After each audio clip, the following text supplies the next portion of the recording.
श्री स्वामी समर्थ प्रेक्षकांनो, आनंदी या मालिकेमध्ये खरंच खूप सुंदर वळण येताना आता आपल्याला पाहायला मिळणार आहे. बरं का, आपल्या आनंदी दृष्टीहीन असते, त्यामुळे हा विद्याधर सारखा तिचा वेळोवेळी वाईट चित्तत असतो किंवा तिच्यावर अतिप्रसंग करण्याचा प्रयत्न करत असतो. ही गोष्ट आता पृथ्वीच्या लक्षात चांगली झालेली असते.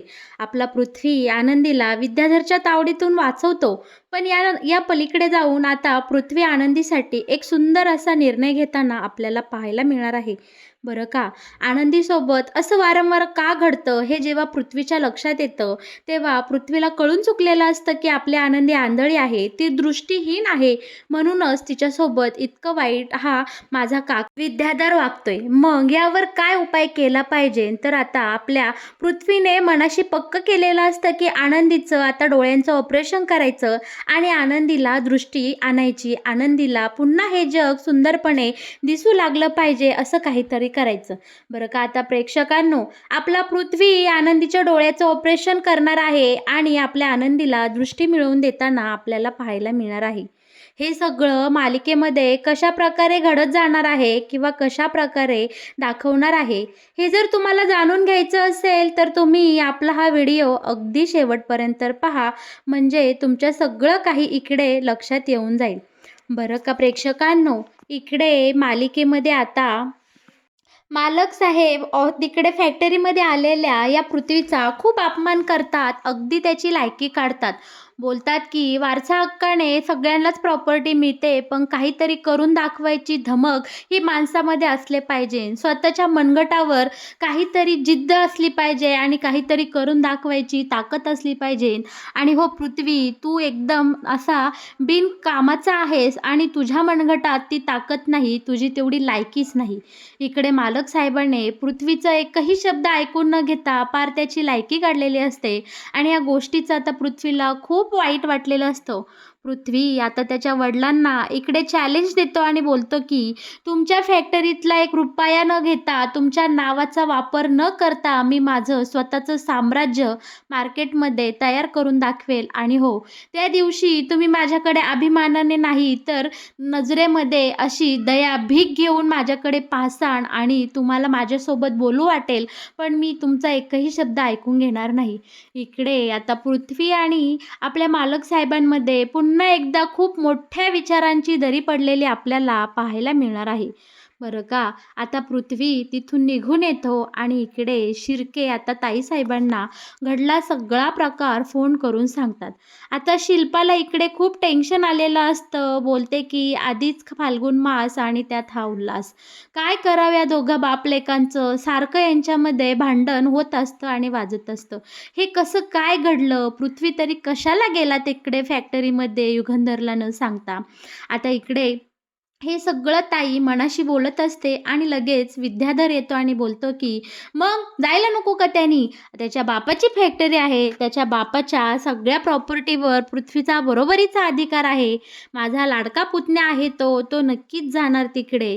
आता ताई बोलते मी तर इथं कोणाचं नावही घेतलं नाही आणि काही नाही. मग विद्याधर, तुला कसं कळलं रे पृथ्वी तिकडं फॅक्टरीमध्ये गेला आणि युगंधरमध्ये पृथ्वीमध्ये भांडण झाले ते?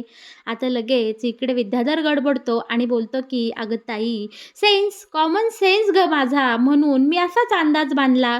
पण आता इकडे ताई बोलते, अरे पण मी पृथ्वीचं नावही घेतलं नाही आणि इतका बरोबर अंदाज तू कसा बांधला? म्हणजे याचा अर्थ की युगंधर, या सगळ्यामध्ये तुझं डोकं आहे. तूच मुद्दामून पृथ्वीला भडकवलंस आणि तिकडे फॅक्टरीला जायला लावलंस, जेणेकरून त्या दोघा बापलेकांमध्ये भांडण होईल. अरे का असं वागतोस? का तू असं पृथ्वीमध्ये आणि युगंधरमध्ये भांडण लावतोय? दोघा बापलेकांमध्ये का तू दरी पाडतोय? अरे युगंधर तुझा सक्का मोठा भाऊ आहे आणि तू असं वैऱ्यासारखं वागतोस. तेव्हा आता इकडे विद्याधर बोलतो, हे बघ ताई, तो युगंधर जरी माझा सक्का भाऊ असला तरी त्याने मला आयुष्यातून उठवलं आहे. तो मला नामर्द म्हणला आहे आणि या सगळ्याचा बदला मी त्याच्याकडनं घेतल्याशिवाय राहणार नाही. आणि ताई, तू जशी त्याची सख्खी बहीण आहेस तशी माझी आहेस, त्यामुळे तू आम्हा दोघा भावंडांमध्ये अजिबात लक्ष घालू नको आणि कोणा एकाची बाजू तर घेऊच नको. आता इकडे शिल्पा या विद्याधरला खूप मनापासून समजवण्याचा प्रयत्न करत असते, पण हा मूर्ख अजिबात शिल्पाताईलाही दाद देत नाही. इकडे विद्याधर बोलतो, शिल्पाताई मी आता इंगुळावरून चालायचं ठरवलं आहे. आता मी तरी कोळसा होईल, नाहीतर त्या युगंधरला तरी भस्म करून टाकेल. त्यामुळे तू आता आम्हा दोघा भावांमध्ये पडायचं नाही म्हणजे नाहीस. बरं का आता प्रेक्षकांनो, शिल्पा विद्याधरला जीवाच्या आकांताने सांगत असते, हे बघ विद्याधर, हा निवडलेला मार्ग तू सोड. याचे परिणाम खूप वाईट होतील. याचा शेवट खूप वाईट होणार आहे. जर का ह्या सगळ्या गोष्टी ज्या दिवशी इकडे युगंधरच्या लक्षात येईल, त्या दिवशी या घरातला तुझा शेवटचा दिवस असेल आणि तो तुझ्यासोबत कशा प्रकारे वागेल हे मी तुला सांगून शकत नाही. ते तुला चांगलंच माहिती आहे. आणि हो, ज्या वेळीस तुमच्या दोघांमध्ये हा भडका उडेल, त्या दिवशी मला तुमच्यामध्ये काहीही बोलता येणार नाही. मी सुद्धा तुला युगंधरच्या तावडीतून सोडवू शकत नाही. तेव्हा आता इकडे विद्याधर खूप अहंकाराने त्याचे डोळे आंधळे झालेले असतात. तो बोलतो की ताई, तू मला समजवण्याचा प्रयत्न करू नकोस. ते तुझं समजवणं व्यर्थ जाणार आहे. मी आता मार्ग निवडला आहे आणि मी आता याचा शेवट करणार. या सगळ्याचा सुरुवात मी केली आहे आणि या सगळ्याचा शेवटही मी करणार. कारण हा पृथ्वी या काकाचा लाडका पुतण्या आहे आणि त्याच्यावर माझी पूर्णपणे छबी आहे. बरोबर मी या पृथ्वीला तुमच्या मालक साहेबांच्या विरोधात भडकवणार आणि या दादाचं रक्त त्याच्याच विरोधात कसं उभं करतो हे तू बघशीलच. आता हे सगळं बरं का प्रेक्षकांनो, आपली आनंदी तिकडे भिंतीच्या कडेला उभं राहून या दोघांचं बोलणं ऐकत असते. आनंदीला कळून चुकलेलं असतं की आता इकडे पृथ्वी आणि मालक साहेबांमध्ये इतकी टोकाची भांडणं होण्याचं कारण फक्त हा मूळ विद्याधर आहे. आनंदी आता मनाशी पक्क करते की मी काहीही करून या बाप लेकांमधला दुरावा बाजूला करणारच. आणि इकडे शिल्पासुद्धा विद्याधरला सांगून सांगून थकते आणि ती सुद्धा तिथून निघून जाते. आता विद्याधर हा जिद्दीने पेटलेला असतो की आपल्या या युगंधरच्या मुलांमध्ये आणि त्याच्यामध्ये फूट पाडल्याशिवाय, या निंबाळकर वाड्याची राख रांगोळी केल्याशिवाय मी शांत बसणार नाही. बरं का दुसरीकडे आता पृथ्वी फॅक्टरीवरून घरी आलेला असतो. त्याची खूप चिडचिड चिडचिड चालू असते. त्याचा खूप इगो दुखावला गेलेला असतो. त्याचा अहंकार इकडे युगंधरने इतका दुखवलेला असतो की पृथ्वीला आता त्याच्या बापाचं नावही घेऊ वाटत नसतं. मिताली पृथ्वीला समजावण्याचा खूप प्रयत्न करत असते, पण आता पृथ्वी बोलत असतो की सांग मिताली, माझं असं काय चुकलं की बाबांनी सगळ्यांसमोर माझी लायकी काढली, त्या कामगारांसमोर त्यांनी मला इतकीशी इज्जत दिली नाही. त्यांनी खुशाल मला तिथून हकलून लावलं. मला बोलले की प्रॉपर्टीतला एक तुला हिस्साही मिळणार नाहीस. तेव्हा आता त्याच वेळी तिथे आपली आनंदी जाते. आनंदी बोलते की पृथ्वी, मला तुझ्यासोबत बोलायचं आहे. तेव्हा पृथ्वी बोलतो, हे बघ आनंदी, मी तुझ्या संग बोलण्याच्या मनस्थितीत नाही. मला खूप राग आला आहे. तेव्हा आनंदी शांतपणे बोलते, फॅक्टरीमध्ये जे काही घडलं ते मला कळलं आहे. खरंच पृथ्वी, तू तुझ्या वडिलांना दोष देऊ नको. त्यांच्या तू समजून घे, त्यांच्या मनाला तू समजून घे. आता पृथ्वी बोलतो की आनंदी, मग सांग तू मला, माझं काय चुकलं? तुझ्या लाडक्या मालक साहेबांनी मला सगळ्यांसमोर अपमानित केलं. त्या कामगारांसमोर माझी लायकी काढली. मला चक्क आपल्या फॅक्टरीतून हाकलून दिलं. त्या फॅक्टरीवर माझा अधिकार नाही का? आणि मी काय गं, मी काही चुकीचं करणार होतो का? माझ्या या आयडियाने, माझ्या कल्पनेने मी आपल्या फॅक्टरीचा फायदाच करून देणार होतो ना. तुझे मालक साहेबांना वाटतं की तो जे विचार करतात तो अगदी बरोबर आहे आणि नवीन जमान्याशी, आमच्या नवीन पिढीशी त्यांना जुळवूनच घ्यायचं नाही. मान्य आहे, त्यांच्या जुन्या विचारांनी फॅक्टरी अजूनही प्रॉफिटमध्ये आहे, पण माझ्या विचारांशी त्यांनी जरा संलग्न केलं असतं आणि आमच्या दोघांचे विचार एक झाले असते तर आपली फॅक्टरी कुठच्या कुठं गेली असती. आपल्या फॅक्टरीला केवढा मोठा नफा झाला असता याची तू कल्पनाही करू शकत नाही. तेव्हा आता इकडे आनंदी पृथ्वीचं सगळं म्हणणं शांतपणे ऐकते आणि बोलते, पृथ्वी हे बघ, राग नको मानू, पण खरंच तुझं चुकलं.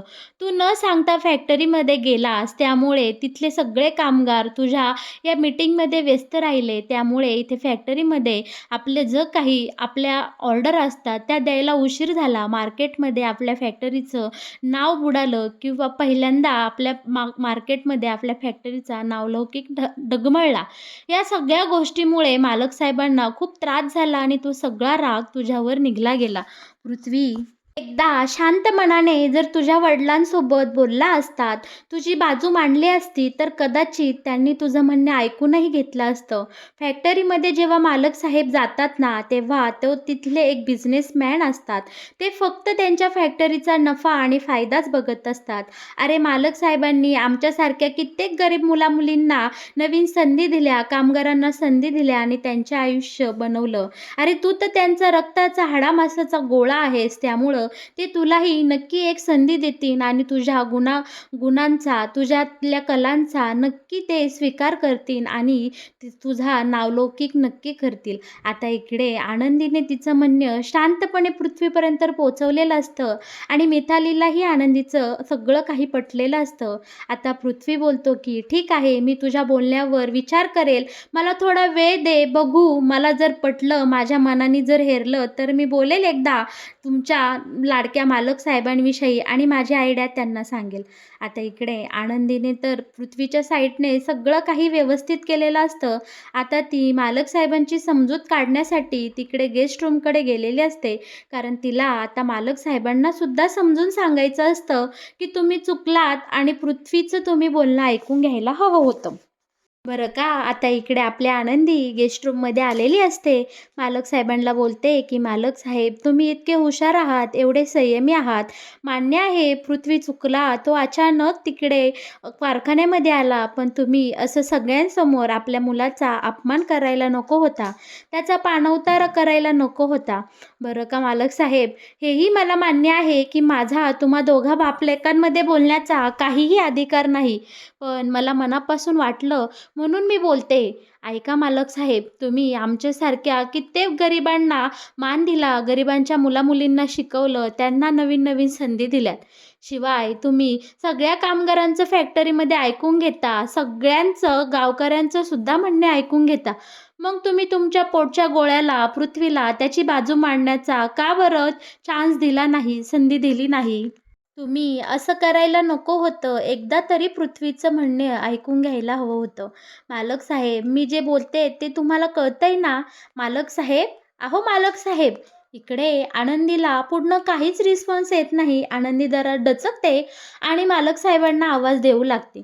त्याच वेळी इकडे हा विद्याधर भंगार मालक साहेबांच्या वेशामध्ये त्याची कपडे घालून इथे या बेडरूममध्ये बसलेला असतो. अचानक तो आनंदीच्या जवळ जातो, तिला स्पर्श करतो आणि त्या स्पर्शाने, त्या आवाजाने आनंदी लगेच इकडे ओळखून घेते, की इथे मालक साहेब नाही तर हा विद्याधर आहे.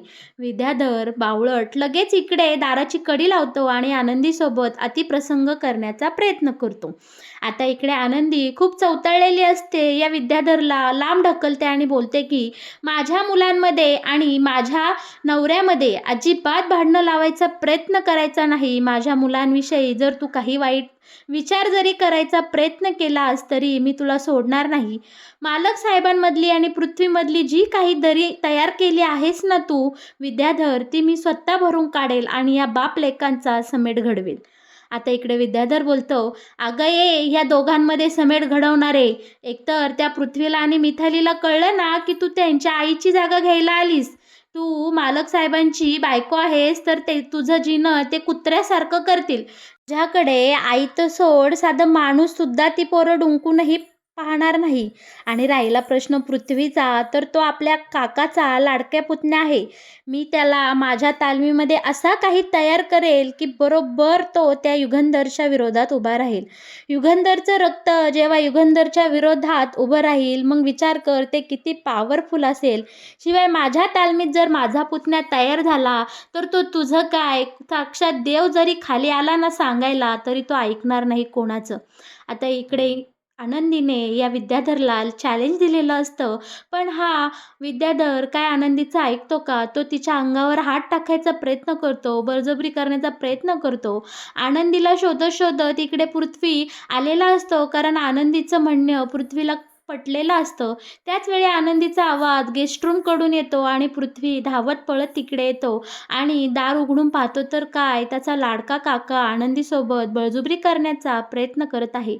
आता इकडे पृथ्वी काकाला जाब विचारतो आणि बोलतो, की "अरे काका, हे काय करतोस? हो बरं बाजूला आणि तुला कळत नाही का? तू काय वागतोय आनंदीसोबत?" आता इकडे कसाबसा काकाची समजूत काढत पृथ्वी काकाला आनंदीपासून दूर ढकलतो. आनंदीला त्याच्यापासून तिथनं घेऊन त्यांच्या बेडरूममध्ये घेऊन जातो.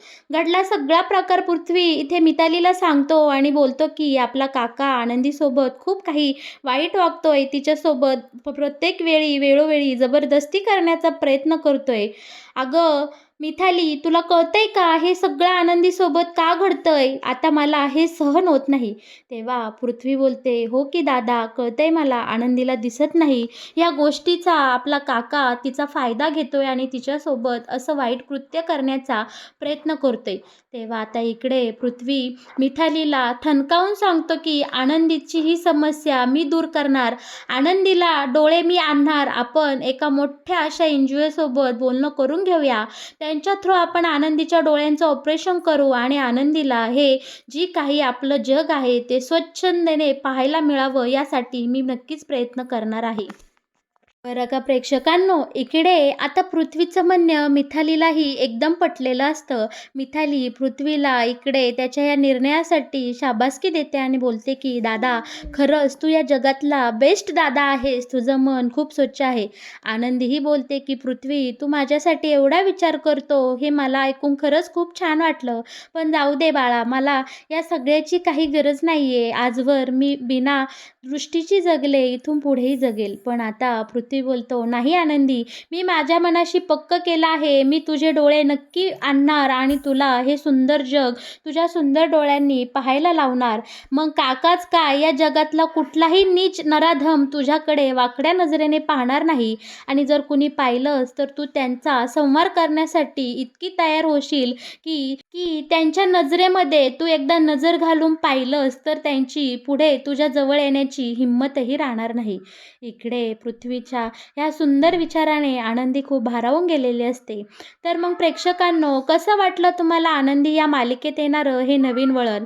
मग काय वाटतंय, पृथ्वी आपल्या आनंदीच्या डोळ्यांचं ऑपरेशन करेल का? आपल्या आनंदीला हे जग पुन्हा एकदा नव्याने पाहता येईल का? या सगळ्या प्रश्नांची उत्तरं तुम्हाला येणाऱ्या काही भागांमध्ये मिळूनच जातील. पण आनंदी या मालिकेविषयी असेच नवनवीन अपडेट जर तुम्हाला सगळ्यात आधी जाणून घ्यायचे असतील, तर तुम्ही आपल्या या व्हिडिओला नक्कीच लाईक करा आणि आपल्या चॅनलला सबस्क्राईब केल्याशिवाय अजिबात कुठे जाऊ नका. आणि हो, तुमच्या या मालिकेविषयी जर काही मतं असतील, तर तीही तुम्ही मला आपल्या कमेंट बॉक्सद्वारे कळवा. तुमच्या प्रश्नांची इकडे नक्कीच उत्तरं दिली जातील.